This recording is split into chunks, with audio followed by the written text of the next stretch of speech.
चिड़ावा शहर की खेतरी रोड स्थित एक मकान में एक महिला ने फांसी लगाकर आत्महत्या कर ली। महिला का शव सरकारी अस्पताल के मोर्चरी लाया गया। महिला के पीहर पक्ष को सूचना देकर बुलाया गया। महिला भारती के भाई गोविंद मेघवाल ने ससुराल पक्ष के खिलाफ हत्या करने का आरोप लगाया है। ससुराल पक्ष के 9 लोगों के खिलाफ फिलहाल मामला दर्ज किया गया है। गोविंद ने भारती के ससुर रामरतन, पति सोनू, सास सुमित्रा, जेठ सतीश, जेठानी सुमन, देवर राजेश, दिनेश, देवरानी रश्मि और प्रिया के खिलाफ नामजद मामला दर्ज करवाया। रिपोर्ट में लिखा है कि उसकी बहन ने 8 जून को दोपहर 1:30 बजे अपनी भाभी को फ़ोन कर बताया कि ससुराल वाले उसके साथ मारपीट कर रहे हैं। रात को 8:56 पर फ़ोन आया कि भारती ने सुसाइड कर लिया। ससुराल पक्ष पर बहन भारती को बार बार दहेज के लिए परेशान करने और मारपीट करने के आरोप लगाते हुए भाई गोविंद ने ससुर पर शारीरिक उत्पीड़न करने का आरोप भी लगाया। पूरे मामले की जांच डीएसपी विकास कर रहे हैं। पीर पक्ष के आए लोगों की मौजूदगी में शव का मेडिकल बोर्ड से पोस्टमार्टम करवाया गया और शव परिजनों को सौंप दिया। इस दौरान ससुराल पक्ष और पीर पक्ष में झड़प भी हुई, जिसे पुलिस ने समझाइश कर शांत किया। महिला भारती शादी 2009 में सोनू के साथ हुई थी और पीहर रेवाड़ी के रामपुरा में है। भारती के 11 साल का लड़का भी है। भारती के निजी स्कूल में टीचर थी, जबकि पति सोनू सरकारी टीचर है। ससुर बैंक ऑफ बड़ौदा के रिटायर्ड मैनेजर हैं। पति सोनू पोक्सो एक्ट में जेल भी जा चुका है और 1 साल जेल में रहने के बाद वह जमानत पर बाहर आया। सोनू के परिवार की किसी अन्य महिला के साथ अवैध संबंध के आरोप भी भारती के भाई ने लगाए हैं। फिलहाल पुलिस पूरे मामले की जांच कर रही है। हमने एक बात बताओ, हमने कहा था डेड बॉडी उतारनी नहीं है, इन्होंने डेड बॉडी उतरवा दी। क्यों?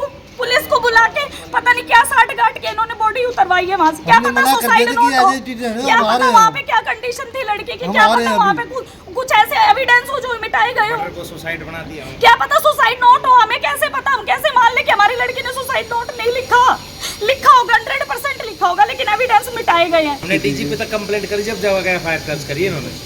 भारती नाम है, रेवाड़ी से शादी करके चिड़ावा में 5 जून को उसके ससुर ने उसको मारा, उसके पेट पे लात मारी, डंडों से मारा और उसको घर से निकाला।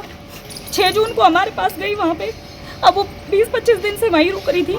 पिछले 5 मई इस पिछले संडे को उसके ननद और नंदोई उसको पूरी जिम्मेदारी के साथ लेके आए कि हमारी जिम्मेदारी, हम जाके समझाएंगे इसके सास ससुर को, इसके हस्बैंड को। अब इसके साथ ना मारपीट होगी, ना गाली गलौच होगी, कुछ नहीं होगा, इसको अच्छे से रखेंगे।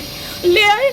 अब हमें कल 1:30 बजे जब उसने फ़ोन किया तो उसके साथ मारपीट हो रही थी। उसके सास, उसका ससुर और उसका हस्बैंड, उसके तीनों मिलकर उसके साथ मारपीट कर रहे थे। शाम को 7:30-8 बजे हमारे पास फ़ोन आता है कि उसने सुसाइड कर लिया। और मैं ये कह रही हूँ, सुसाइड किया नहीं है, उसको मजबूर किया गया है सुसाइड करने के लिए, या फिर मार के लटकाया है उसको।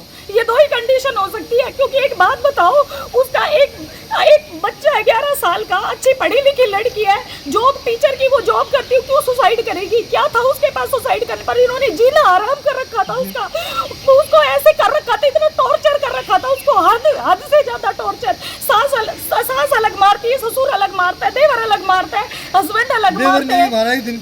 देवर ने भी मारा उसको, देवर ने हाथ उठाया उसको भी। इतना उसका जीना हराम कर रखा। मैं ये कह रही हूँ, भगवान ऐसे ससुराल वाले किसी को भी ना दे। इतना बुरा हाल कर रखा उस लड़की का। मेरे पास ऑडियो रिकॉर्डिंग है उसके ससुर का। बताओ, रात के 10 बजे कौन ससुर बहू के कमरे में जाके मारता है? रात को 10 बजे उसके कमरे में जाके मारा उसको। आप बताओ कि किसका ससुर बहू के कमरे में रात को 10 बजे जाता है? क्या करने गया था वो रात को 10 बजे उसके कमरे में? आप खुद सोच के बताओ, इसका अर्थ क्या है, इसका मतलब क्या है कि कोई ससुर रात के 12 बजे 10 बजे बहू के कमरे में जा रहा है और उसके साथ मारपीट कर रहा है, उसके साथ सेक्सुअल असॉल्ट कर रहा है। हम बस इतना चाह रहे कि हमारी लड़की को न्याय मिल जाए और इन्होंने जो किया है ना उसकी सजा मिले, बस। हमें और कुछ नहीं चाहिए, हमें अपनी लड़की के लिए न्याय चाहिए, सिर्फ न्याय। आपका क्या रिलेशन है? मैं उसकी चाची लगती हूँ, लेकिन चाची नहीं हूँ, माँ बराबर हूँ। उसकी मम्मी गुजर गई थी, मैंने उसके साथ रह के पाला उसको। चाची उम्र माँ की तरह